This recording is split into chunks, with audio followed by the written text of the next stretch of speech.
নমস্কার, আপনারা দেখছেন গ্রাউন্ড জিরো মিডিয়া। আর এখন যে খবরটার দিকে নজর রাখবো সেটা হলো ঝুঁকলো সরকার, রাহুলের প্ল্যান হলো সাকসেস। ছাত্র সমাজের তীব্র আন্দোলনের সামনে শেষ পর্যন্ত মাথা নোয়াতে বাধ্য হলো আরো একটা সরকার। আর এই গোটা ঘটনা প্রবাহে আরো একবার কিন্তু প্রমাণিত হলো যে ন্যায্য দাবির ভিত্তিতে হওয়া যুব সমাজের ঐক্যবদ্ধ লড়াইয়ের সামনে কোনো অহংকারী টিকে থাকতে পারে না। স্ক্রিনে আপনারা দেখতে পাচ্ছেন যে ছবিগুলো, এগুলো কোনো সাধারণ ছবি নয়। এই ছবিগুলো এক দীর্ঘ ক্লান্তিকর অথচ অদম্য লড়াইয়ের পর অর্জিত ঐতিহাসিক সাফল্যের ছবি। এই দৃশ্য প্রমাণ করে দেয় যে ক্ষমতার যেই থাকুক না কেন, দেশের তরুণ প্রজন্ম যখন নিজেদের অধিকারের দাবিতে রাস্তায় নামে এবং অহিংস ও গান্ধীবাদী পথে আন্দোলনে চালিয়ে যায়, তখন সেই দাবি শোনায় এবং তা মেনে নেওয়া যে কোনো শাসকের কেবল দায়িত্বই নয়, বরং বাধ্যবাধকতা হয়ে দাঁড়ায়। আন্দোলনের এই অভূতপূর্ব বিজয়ের মুহূর্তে আনন্দের পাশাপাশি উঠে এসেছে একাধিক রাজনৈতিক সমীকরণ। বিশেষ করে বিজয়ের পর ছাত্র সমাজের মুখ থেকে যেভাবে রাহুল গান্ধীর নামে স্লোগান উঠেছে,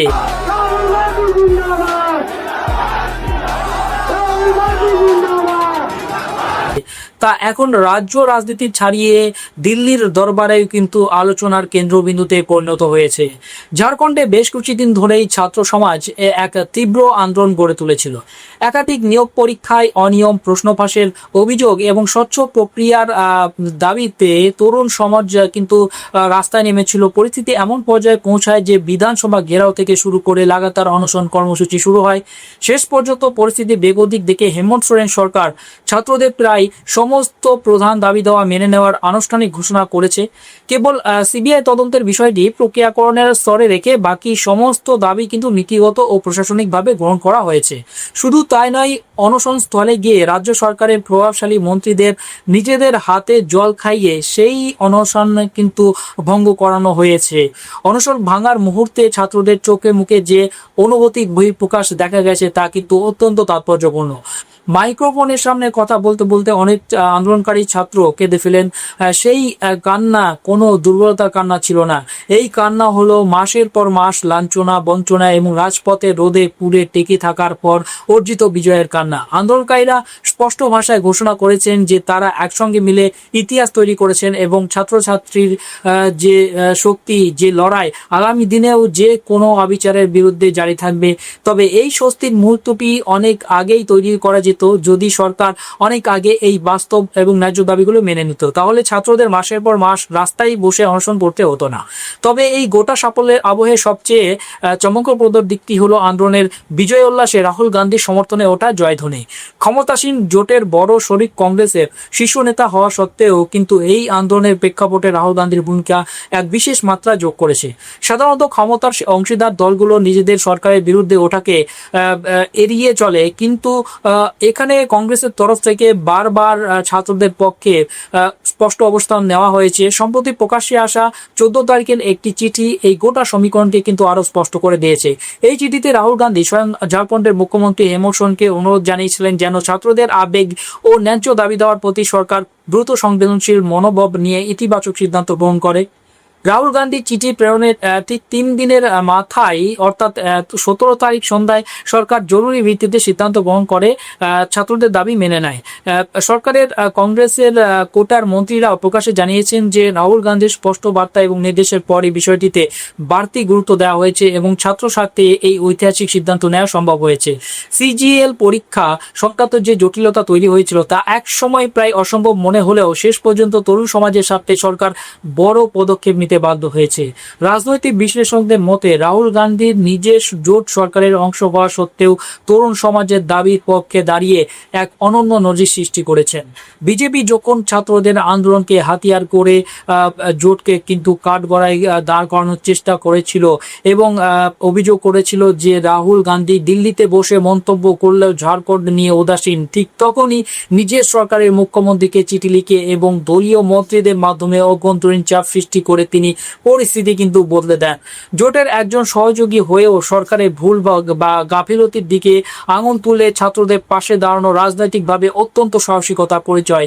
এবং এর পাশাপাশি ঝাড়খণ্ডের মুখ্যমন্ত্রী হেমন্ত সোরেনও একটি অত্যন্ত গুরুত্বপূর্ণ কৌশলগত ঘোষণা করেন। তিনি জানিয়ে দিয়েছেন যে নিয়োগ পরীক্ষায় যাবতীয় অনিয়মের যে পুঙ্খানুপুঙ্খ তদন্ত হবে তা 2014 সাল থেকে শুরু করে বর্তমান সময় পর্যন্ত কার্যকর হবে। এর অর্থ অত্যন্ত স্পষ্ট, 2014 সালের পর থেকে রাজ্যে দীর্ঘ সময় ধরে চলা পূর্বতন বিজেপি সরকারের জওয়ানের যে সমস্ত নিয়োগ ও প্রক্রিয়ায় প্রশ্ন উঠেছিল সেগুলোর কিন্তু সম্পূর্ণ স্বচ্ছ তদন্ত করা হবে। এর মাধ্যমে বর্তমান সরকার কেবল নিজেদের দায়মুক্ত করার প্রক্রিয়ায় শুরু করেনি, বরং বিরোধী শিবিরের অতীত কর্মকাণ্ডকেও কিন্তু গুরুত্ব দিয়ে বিবেচনা করবে। অর্থাৎ বিভিন্ন দৃষ্টিকোণ থেকে দেখলে সাম্প্রতিক সময় দিল্লি যন্তর মন্তরে যে আন্দোলন, এবার কিন্তু ঝাড়খণ্ডের ছাত্র আন্দোলন, এই দুটি ঘটনায় জাতীয় রাজনীতিতে এক স্পষ্ট ইঙ্গিত দিচ্ছে। প্রথম ক্ষেত্রে কেন্দ্রীয় সরকার এবং দ্বিতীয় ক্ষেত্রে বিরোধী জোটের রাজ্য সরকার উভয়কেই ছাত্র ও যুব সমাজের ঐক্যবদ্ধ ও ন্যায্য চাপের কাছে কিন্তু পিছু হটতে হয়েছে। কোনো সরকারই চূড়ান্ত বা প্রশ্নাতীত নয়, সেই সত্য আবারও কিন্তু রাজপথে প্রতিষ্ঠিত হয়েছে। ঝাড়খণ্ডের এই সাফল্য গোটা দেশের জন্য একটি বড় অনুপ্রেরণা হয়ে উঠতে চলেছে। দিল্লির যন্তর মন্তর হোক বা রাঁচির রাজপথ, সফল আন্দোলনের এই নজিরগুলো দেশের অন্যান্য প্রান্তের তরুণদের মধ্যেও কিন্তু আত্মবিশ্বাস যোগাচ্ছে। ইতিমধ্যে বিহারে ছাত্র আন্দোলন এবং অনশন কর্মসূচি শুরু হওয়ার খবর আসছে। উত্তরপ্রদেশের প্রয়াগরাজ এবং বিহারের পাটনার মতো শহরগুলোতেও কিন্তু লাখ লাখ তরুণ নিজেদের জীবনের সেরা সময় ব্যয় করে সরকারি চাকরির প্রস্তুতি নেন।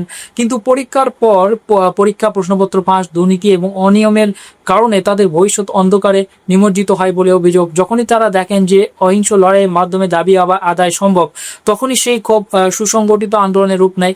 শাসক দলের অপ্রতিরোধ্য ভাবমূর্তি বা কোনো নির্দিষ্ট প্রশাসনিক কাঠামোর অহংকার, যাকে ঘিরে এক প্রকার অপ্রতিরোধ্য মিথ তৈরি করা হয়েছিল, ছাত্র সমাজের এই ঐক্যবদ্ধ আন্দোলনের মুখে তা সম্পূর্ণ ভেঙে পড়েছে। দেশের ইতিহাস সাক্ষ্য দেয় যে স্বাধীনতা আন্দোলন থেকে শুরু করে যে কোনো বড় সামাজিক ও রাজনৈতিক পরিবর্তন সবসময়ই যুব সমাজই কিন্তু নেতৃত্ব দিয়েছে এবং ক্ষমতার কেন্দ্রবিন্দুকে জনস্বার্থের কাজে নতজান হতে বাধ্য করেছে। ঝাড়খণ্ডের এই ঘটনা সমস্ত রাজ্য সরকারের কাছে এক কড়া বার্তা কিন্তু দিচ্ছে। যুবশক্তির ন্যায্য ক্ষোভকে দীর্ঘ সময় উপেক্ষা করা কোনো শাসকের পক্ষেই কিন্তু সম্ভব নয়। ঝাড়খণ্ডের ছাত্র আন্দোলনের এই ঐতিহাসিক জয় এবং রাজনৈতিক গতি প্রকৃতি নিয়ে আপনার মতামত কি? আপনার মতামত অবশ্যই কমেন্ট বক্সে জানান। झारखंड में जेपीएससी जेएसएससी के द्वारा नौजवानों की नियुक्ति होती है और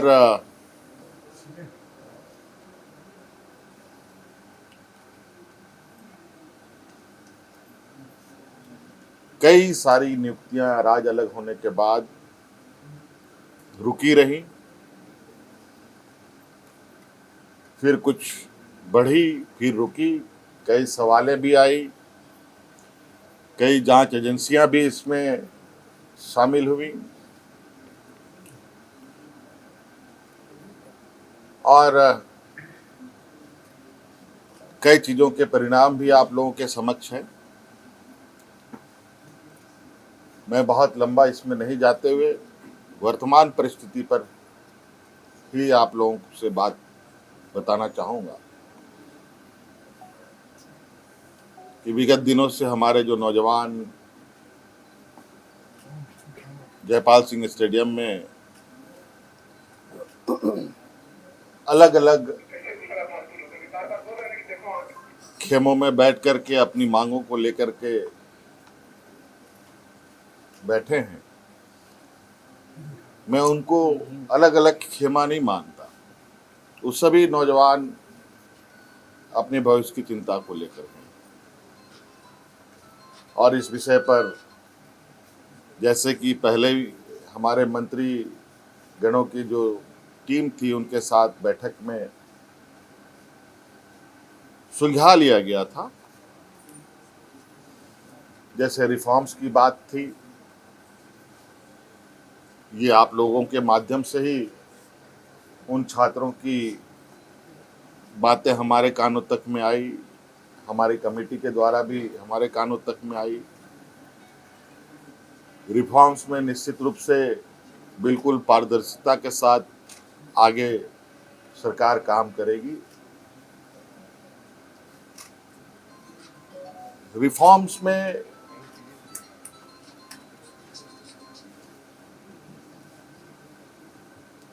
जहां तक मेरा मानना है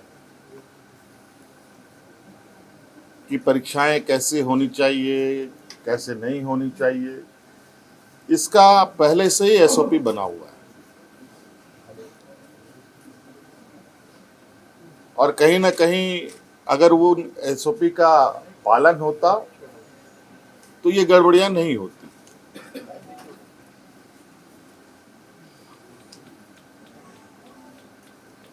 क्योंकि एसओपी में ही इतने कड़े प्रावधान हैं और इतने बेहतर तरीके से परीक्षा लेने का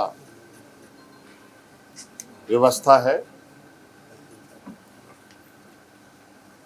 लेकिन फिर भी हम उस रिफॉर्म्स में कुछ और बेहतर करने की चूंकि इतनी बातें आई हैं तो बहुत सारी बातें बात बात में आती भी हैं, अच्छे सुझाव भी आते हैं, तो उन रिफॉर्म्स में उन सबको भी जोड़ा जाएगा। और चूंकि हमने पोर्टल भी खोल रखा है,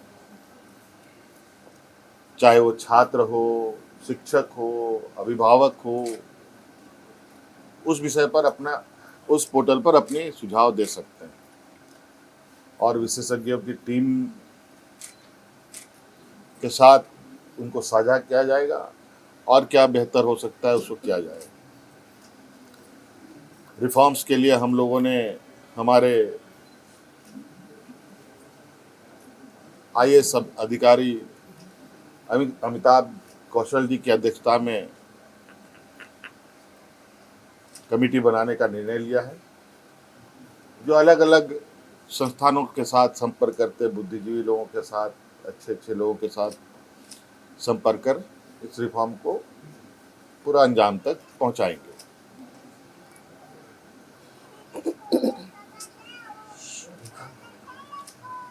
दूसरी बात, जेपीएससी का जो 14वें जेपीएससी की बात है, मुझे लगता है कि हमारे माननीय मंत्रीगणों के टीम के साथ बैठने के दौरान ही वो चीज़ें सुलझ गई थी, बैकलॉग की भी बात सुलझ गई थी और कई जगह पर लोग नियुक्त भी हुए हैं। उसको लेकर छात्र के तरफ से भी और मंत्रीगणों की तरफ से भी कोई कंक्लूजन पर नहीं पहुंच पाए।